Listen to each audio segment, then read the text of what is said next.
Hi, my name's Jeff Ortez. I'm from Ryerson Company in Marshalltown. And before I get into quite my presentation here, I just want to give you a little background on the story leading into this. I was raised in Detroit, Michigan. I lived there in that area for 40 years before moving to Iowa. In 1968, I was 12 years old, so people think, Yeah. He's 52. Okay. Anyway, it was a very special year for me. The Detroit Tigers were in the middle of a pennant race, and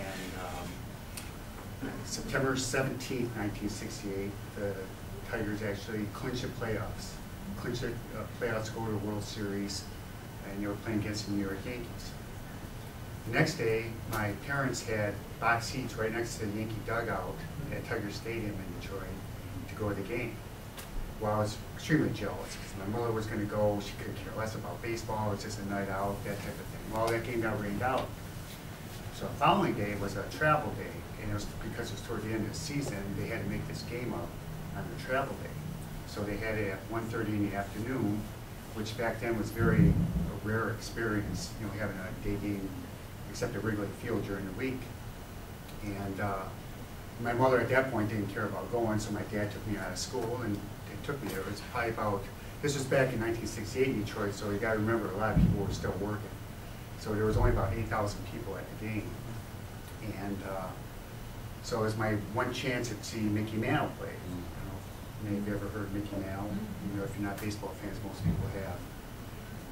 Anyway, that year also the Tigers had a pitcher named Danny McLean, and he was the first pitcher since the 1930s to win 30 games. And the previous pitcher's name was Dizzy Dean. Anyway, Danny McLean was pitching that day, and this was going to be possibly his 31st win. So, you know, I was all excited and everything, sitting next to my dad. Anyway, as the game progressed, Mickey Mantle came up to bat in the 7th inning, and he had already announced he was going to be retiring at the end of the year.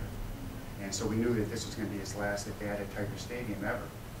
So we're all kind of hoping that, you know, he actually hits a home run. Everybody's banging the seats up and down. And the game was already kind of out of hand. Tigers were winning 6-1. It was, for the most part, a meaningless game.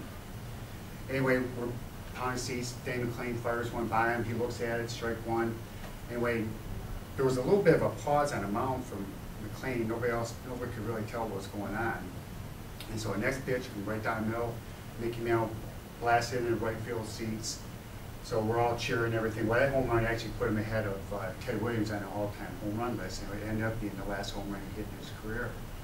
So it was a very, very exciting experience for me. So afterwards, we waited around, hopefully, to get Mickey Mantle's autograph. And we're waiting for people to come on the team bus. Here comes Yogi Berra. He was a coach on the team, and there was a bunch of people that I got autographs from. Well, Mickey Mantle was tied up with the press and all that, and I basically got to see him run from the dressing room to the bus, so I got a glimpse of Mickey Mantle. So at 12 years old, I was pretty excited. Afterwards, my dad took me to it was a local watering hole that was a couple blocks down from Tiger Stadium. You got to remember back then, the players they were probably making barely much more money than my father was as a Detroit fireman. And they used to hang out there after the game. So my dad took me down there, we got a hamburger, and these two young men, they were probably in their early 20s. A guy reached over to me and goes, "Hey kid, you're looking for autographs?" I'm like, "Yeah." He goes, "Well, see that guy up at the counter there?" He goes, "At the bar." He goes, "That's Eddie Matthews." Eddie Matthews at the time had been he was on his way to becoming a Hall of Famer. That was his last year, and he just briefly played with the Tigers in that final year. Here's this man, bald head, cardigan sweater, hunched over at the bar, drinking a beer. I'm like, you know, this can't be a baseball player. But sure enough, I went up and asked some guys autograph, and then afterwards, a couple other Tigers came in. And years later, what came out of his story was that Danny McLean actually had grooved this pitch to Mickey Mantle. He basically just laid one right down the middle for him to hit out because, you know, everybody knew what the situation was. So it was a very, it was a very famous game. It doesn't go down the annals of great games in the history of baseball, but anybody that kind of knows the insides of it knows all about that game, and I actually happened to be there. So that kind of became a love affair for me for a lifetime of the love of baseball and collecting and studying the history of baseball, and that's pretty much what my presentation is going to be about today. So, title is collecting. This is going to be my love of collecting mostly baseball, but sports memorabilia. But hopefully what you'll learn from this. So this is the epic search of cards, memorabilia, ephemera, and stuff. And stuff. Is that you in the corner? No. Ephemera actually is the collecting of papers, paper type products, magazines, newspapers, that type of stuff. And also, whatever else I can buy without my wife knowing.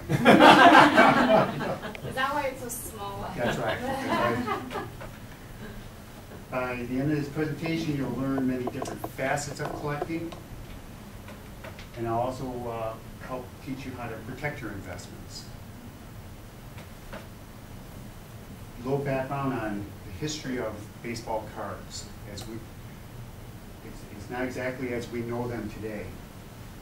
In the mid-19-teens and early 20s, confectioners and clothiers began putting baseball players on cards, various things like these dots that went on top of confectioner cans of candy. This is an example here of an actual card that came out of a Cracker Jack box. And these days, there's a card that actually is in that collection. If you get one in mint condition of Joe Jackson, who was a member of the Black Sox, it's worth $20,000 today. So that's basically kind of where it started. And then in the 30s, the first gum company was named Gowdy. They started making cards.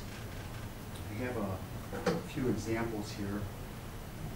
Has anybody ever heard of Cap Anson from Marshalltown? He was a famous